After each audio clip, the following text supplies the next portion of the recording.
Kia ora whānau. We're in the Kaituna Valley on a windy, rainy day. We had probably 2 days of rain and it's absolutely awesome. This is my Shinrin-yoku walk here. I'll show you, it has completely transformed. Here we're coming in. This is the little parking area and picnic and rest area. We're parked up here, but check out the beginning of our trail.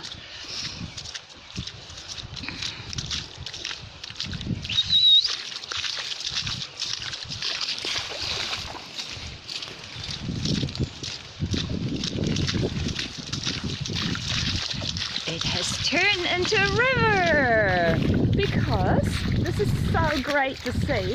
Actually, I gotta watch where I'm going. Titoki.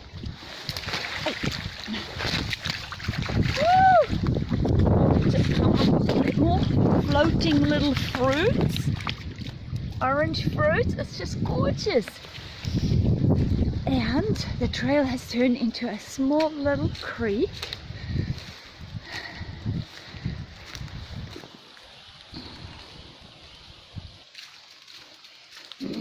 So the reason why there's so much water is because this is an alluvial river flat forest, and so all the water, it's at the bottom of a valley, so all the water of the hills drains into us, and there is a creek to this side, which I will show you in a minute.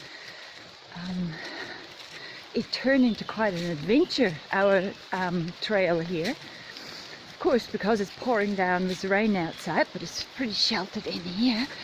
No one is out because I don't know why. The greatest adventures are to be had in a rainy forest, I reckon. And the wind is not too bad, so it's no danger of wood falling on my head or on my kuri. Kia ora. Beautiful trees.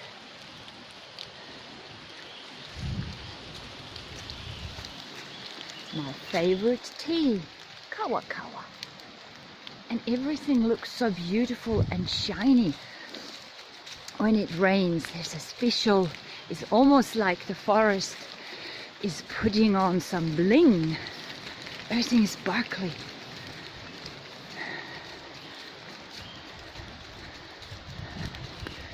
Kia ora whānau. This is my family here. All these trees, they're all sentient beings. They communicate. These two are one of my favorites. They are two different types of trees. These two, they're actually fused. I think it's only one tree, but they've grown together. Imagine, maybe 100 or more years. They stood side by side. It makes me cry. They must be lovers. Look how their roots are intertwined. Yep, and here the trail kind of, I cleared this a little bit, the heat, so the water could flow a little bit more easily. It's coming from that way. Well, come on, Moss. Good goody. And Moss is my adventure dog. He loves any adventures and he's pretty fearless. So I gotta sometimes watch out for him. So here the trail becomes quite watery. So what we decided to do, we're gonna stay on this side of the awa, of the creek. Moss, we're going this way. Because otherwise further down where the water where the water congregates, it's too deep, it goes up to our knees or further. So we're just gotta have a little bit of a shortcut here, and I'll show you when we're back at the river how beautiful it looks. It's absolutely amazing. Here we are. We're coming to the river. Moss! Moss! Stay here. I don't think it's a good time to swim now because it's a pretty fast flowing river with a lot of water. Stay out. And this here, sorry, I'm stumbling. This is onga onga, which is a stinging nettle, a native stinging nettle, stinging quite a lot if you touch it. Whoops.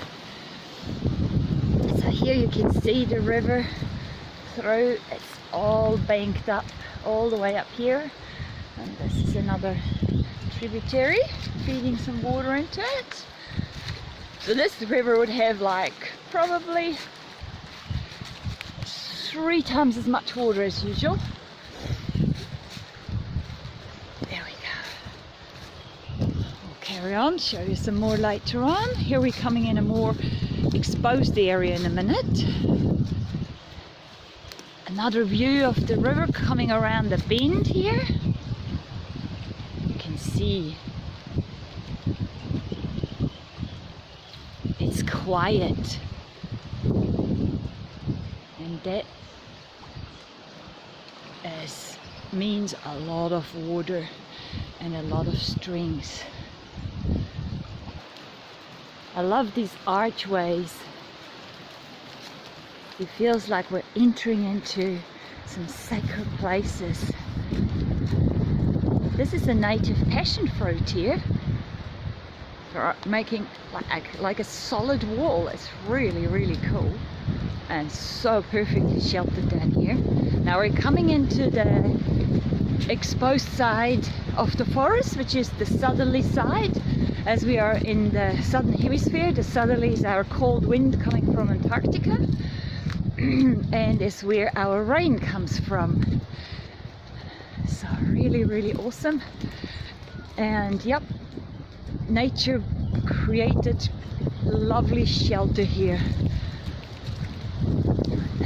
Quite dense and dark and very secretive.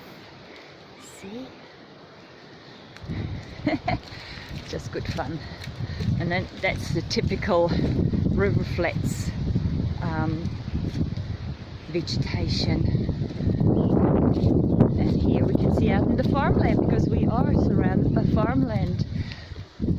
This little piece of native forest left here is I feel like it needs a lot of love and looking after, because it's like a taonga, a treasure left over from what used to be everywhere. And as I walked along, I saw that through the storm a lot of cabbage tree leaves have come down. Cabbage trees are these trees up there. Well, you can see the long leaves, Cordyline australis, and they have lovely strong leaves. So I picked one up, and while I walked along just an hour ago, I made a little rope just for fun. See, split it up and made a little rope and gifted it back to the forest. Here we go. Actually, in New Zealand we call it bush. We don't call it forest. It's a native bush. Some whitey wood that grows quite well. Also found out that when a fire goes over land, whitey wood regenerates fairly quickly and happily. And voila, we're back. Actually, I'll show you a really secret little place here where I think I would like to live. But of course, that is not really possible, because this is a protected, like a national park. It's a Department of Conservation area, and this is a cute little forested area, meadow, like a dot in the forest. There's 2 white dogs on it. That's really cool. Poro Poro, being very happy over here because it's just so sheltered. There's no wind in here. Whitey wood. And now it starts raining a little bit more, so I think it's time for us to go back to the car. Through here. And the birds, listen to the birds.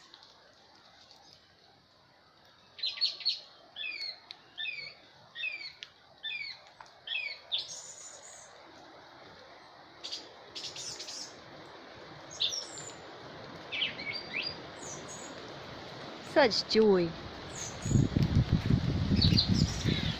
Even if it rains, who cares? In fact, we really care because the water will feel so nice for these plants. Right, here we are, the end. Thank you for coming along on my river flat walk in the Kaituna Valley. Ka kite. And just one more thing I thought I'd like to show to my international friends. This is a Phormium Tynix, a harakeke bush, and it has just the most beautiful long leaves from which you can weave baskets.